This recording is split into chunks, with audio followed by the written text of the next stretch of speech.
Sudaders, kumaha kabarna? Damang sadana dengan saya si Otong kembali lagi di channel Ningali Film. Pada episode kali ini kita akan melanjutkan alur cerita dari film The Journey of Chongxi yang rilis pada tahun 2023 untuk bagian yang ke-6. Dan tidak usah berlama-lama lagi, mari kita mulai ceritanya.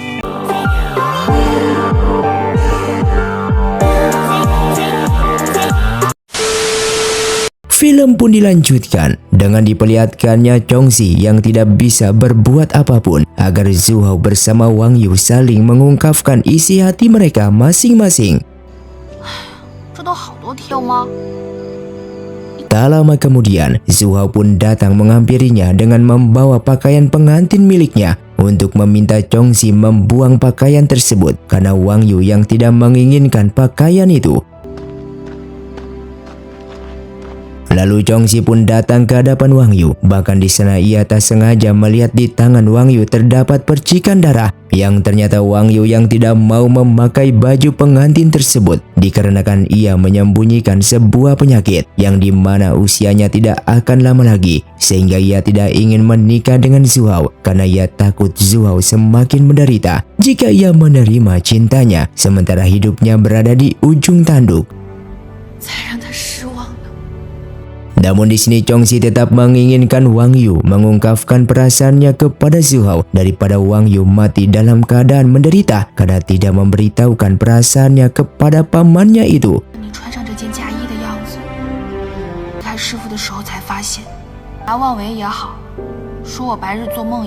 Dan keesokan harinya, Zhu Hao sangatlah terkejut ketika melihat Wang Yu datang dengan memakai pakaian pengantinnya.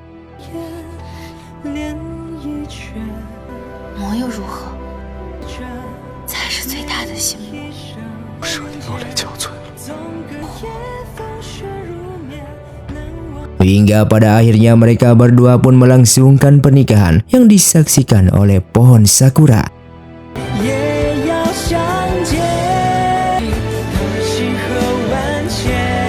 Sementara di sisi lain, Infan yang terus memikirkan Chongxi, seketika salah satu master di sana datang dengan membawakan seruling sakti agar Chongxi dapat ditemukan olehnya.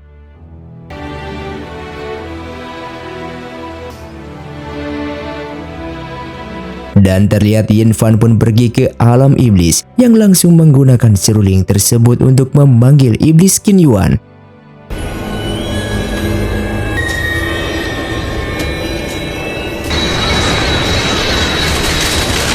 Kembali kepada Zhu Hao dan Wang Yu yang sedang bermain petak umpet, dan Wang Yu menyuruhnya untuk menutup matanya dengan sebuah kain. Namun ternyata ia melakukan ini agar Zhu Hao tidak melihat ketika ia musnah.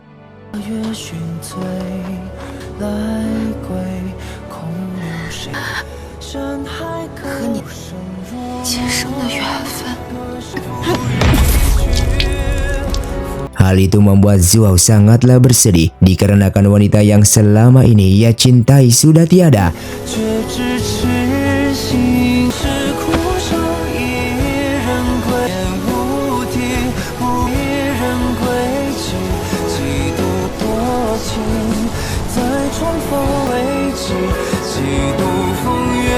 Setelah itu Zhu Hao yang terlihat lemah dan rambutnya pun memutih dikarenakan ia yang sudah berjanji kepada pedang iblis kalau ia melepaskan energi iblisnya di dalam tubuhnya maka nyawanya sebagai taruhannya. Kemudian Zhu Hao pun menjelaskan cerita yang sebenarnya jika dulu ia telah dikendalikan oleh pedang iblis yang membuat adik dan kakak seperguruannya mati dibunuh olehnya. Maka dari itu, ia yang tidak ingin Chongxi menjadi seorang iblis selanjutnya dan dikendalikan oleh pedang tersebut. Sehingga ia berharap Chongxi kembali kepada gurunya. Bahkan ia pun mengatakan jika ia bukanlah Raja Iblis yang sebenarnya, melainkan Raja Iblis yang sesungguhnya adalah Tianzi. Dan setelah mengatakan itu semua, ia pun mati di hadapannya yang membuat Chongxi sangatlah bersedih dikarenakan orang yang selalu melindunginya telah mati.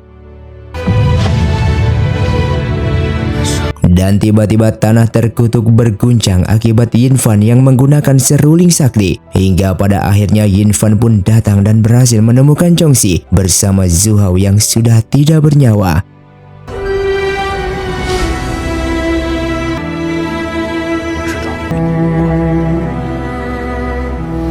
Lalu seketika pedang iblis pun menyerap energi murni milik Zhu Hao dan Yin Fan mengatakan kepada Chongxi untuk tidak bersedih dikarenakan pamannya itu tidaklah sepenuhnya mati karena jiwa murninya telah diserap oleh pedang iblis tersebut. Maka dari itu ia akan mencari tahu cara untuk memisahkan jiwa murni milik Zhu Hao.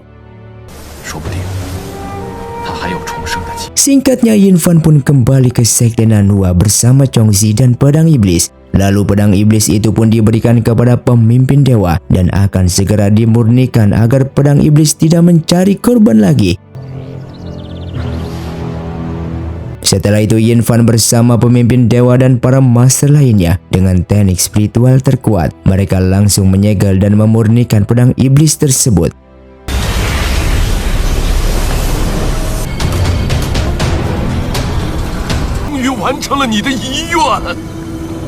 Kembali kepada klan iblis, dan di sana terlihat para jenderal iblis sedang membicarakan Zhu Hao yang telah mati akibat bunuh diri dengan mengeluarkan kekuatan iblisnya, sehingga pedang iblis itu pun berhasil diambil oleh Sekte Nanhua. Lalu Tianzi pun mengatakan jika ia memiliki sebuah cara untuk mengambil pedang itu, yang langsung melihat salah satu jenderal bertopeng di sana yang identitasnya masih disembunyikan.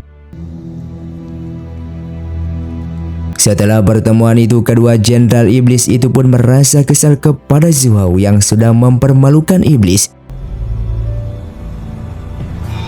Sehingga mereka berdua pun akan menghancurkan sebuah desa yang berada di alam manusia. Namun ternyata Sekte Nanhua pun datang ke sana yang tidak terima kalau alam manusia dihancurkan oleh klan iblis. Tak lama kemudian, Tianzi pun datang ke sana yang merupakan Raja Iblis sesungguhnya. Di sini ia menjelaskan kepada Sekte Nanhua kalau ia akan tetap menghancurkan alam manusia dan menjadikan 6 alam menjadi satu alam, yaitu alam iblis. Lalu setelah mengatakan hal itu, ia pun pergi dari sana.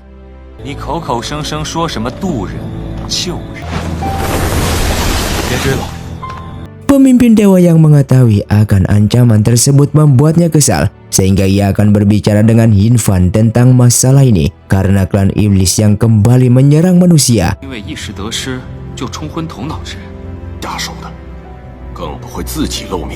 Setelah bertemu Yin Fan, ia pun baru mengetahui jika ternyata Zhu Hao bukanlah Raja Iblis yang sesungguhnya, melainkan Tianzi lah Raja Iblis tersebut. Maka dari itu ia akan membuat sebuah rencana agar tidak ada lagi keributan dan kehancuran di alam manusia, apalagi klan iblis yang ingin menguasai seluruh 6 alam. Kembali kepada Chongxi yang ingin menemui pedang iblis yang saat ini sedang dimurnikan. Namun pasukan penjaga melarangnya dikarenakan siapapun tidak boleh masuk ke dalam karena takut tubuhnya terkena energi iblis. Akan tetapi Chongxi tetap memaksa masuk ke dalam untuk menemui pedang iblis tersebut dikarenakan ia tahu di dalam pedang iblis itu terdapat energi murni milik pamannya, yaitu Zhu Hao. Pasukan penjaga yang tidak bisa berbuat apapun karena bagaimanapun juga pedang iblis berada di sini atas usaha Chongxi dan mereka pun mengizinkannya untuk masuk ke dalam seorang diri. Setelah sampai di sana, ia pun sangat berterima kasih kepada pamannya itu karena bagaimanapun juga pamannya sudah menolongnya beberapa kali. Maka dari itu ia ingin membalas budi untuk menemuinya setiap hari di sini agar pamannya ini tidak merasa kesepian. Tak lama kemudian Yin Fan pun datang dan Chongxi yang melihatnya langsung bertanya apakah sang guru datang ke sini hanya untuk menemui Zhu Hao. Lalu setelah mengatakan itu, ia pun pergi dari sana. Terlihat Yin Fan yang menjelaskan kalau beberapa hari ini ia bersama para master lainnya telah memeriksa buku kuno untuk mencari tahu bagaimana caranya memisahkan roh dan pedang. Namun sayangnya selama itu ia tidak berhasil menemukan caranya. Walaupun saat ini ia belum mengatakan sesungguhnya kepada Chongxi tentang pamannya ini yang tidak bisa keluar dari pedang iblis tersebut. Sehingga ia berharap kepada Chongxi yang bisa memahami keadaan yang sudah terjadi ini. Di sisi lain, Qin yang mendapatkan surat dari ibunya bahwa pamannya saat ini sedang dihukum. Namun di sisi itu ayahnya memanfaatkan hukuman pamannya tersebut dengan menyingkirkan pengkhianat di sisi kaisar kerajaan utara dan mengangkat kaisar baru. Sehingga saat ini sang ibu menyuruhnya pulang untuk membantu ayahnya walaupun ia sudah menjadi seorang kultivator dan tidak bisa mencampuri urusan manusia. Namun dikarenakan ayahnya yang sudah tua, ia pun harus terpaksa untuk pulang ke sana. Atas kebimbangan itu, ia pun menceritakan ini semua kepada Chongxi dan Chongxi pun hanya bisa menasihatinya dengan mengatakan kalau manusia memang membutuhkan bantuan dari mereka. Sehingga Qin pun langsung berpamitan kepada Chongxi untuk pergi ke kerajaan utara dan menemani sang ayah yang sedang membutuhkan pertolongannya. Sementara di sisi lain, pemimpin dewa bersama Yin Fan dan para master lainnya sedang berada di hadapan segel pedang iblis. Namun seketika mereka terkejut di saat melihat pedang iblis bergerak karena ingin keluar dari segel tersebut. Dan Yin Fan yang melihatnya pun langsung menekan segelnya.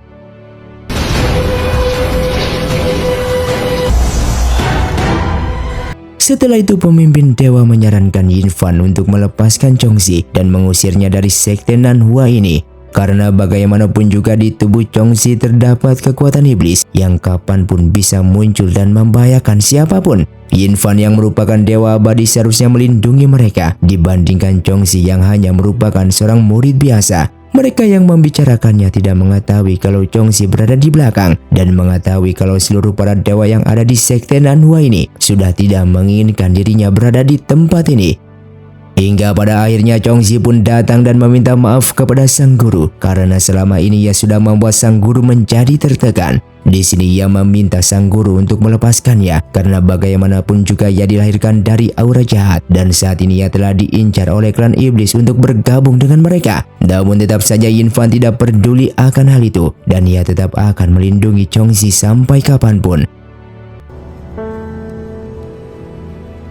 Singkatnya keesokan harinya, terlihat dua jenderal iblis ingin memasuki gerbang utama sekte Nanhua untuk mengambil pedang iblis kembali sehingga pertarungan pun terjadi.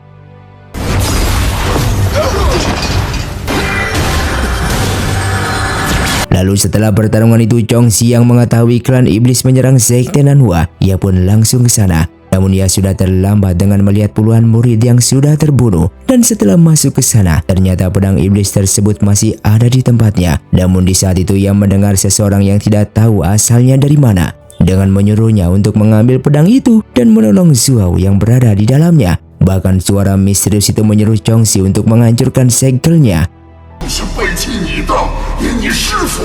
Sedangkan kedua jenderal iblis masih bertarung dengan pemimpin dewa. Bahkan Yin Fan pun datang ke sana. Namun ternyata itu hanyalah sebuah pengalian dikarenakan saat ini Chongxi yang sudah melepaskan segel pedang iblis tersebut.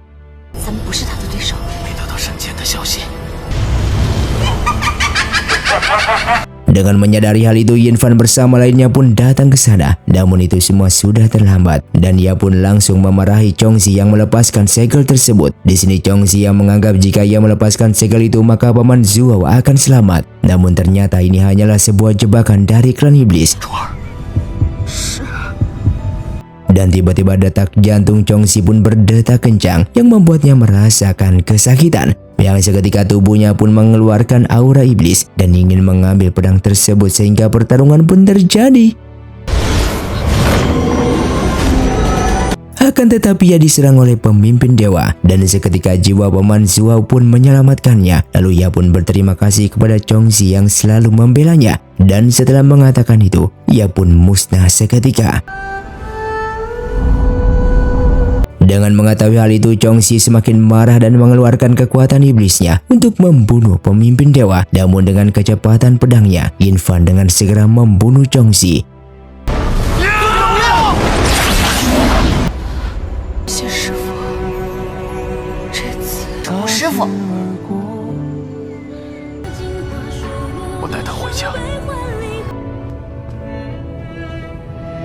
Singkatnya, Chongxi yang saat ini sudah mati dikarenakan dibunuh oleh dirinya sendiri. Hal itu membuatnya merasa bersedih.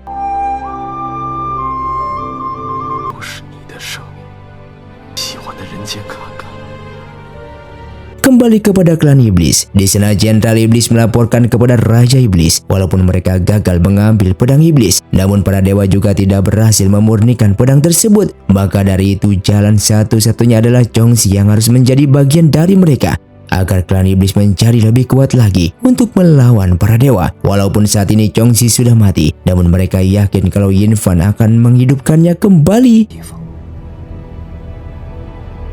Dengan menyesali hal itu, Yin Fan pun langsung membawa Chongqi ke tempat pohon suci dan di sana Yin Fan meminta bantuan kepada leluhur para dewa untuk menghidupkan Chongqi kembali.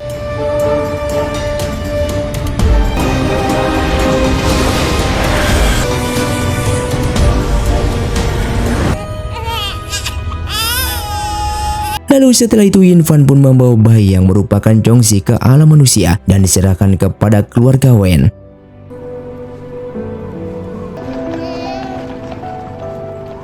Tak lama kemudian, mereka yang baru saja pulang mendengar suara bayi tersebut dan langsung membawanya masuk ke dalam. Di sana mereka sangatlah senang karena mereka bertahun-tahun masih belum diberikan keturunan dan bayi ini merupakan anugerah bagi mereka. Chongqi yang sudah tumbuh menjadi gadis kecil sedang bermain dengan kedua orang tuanya.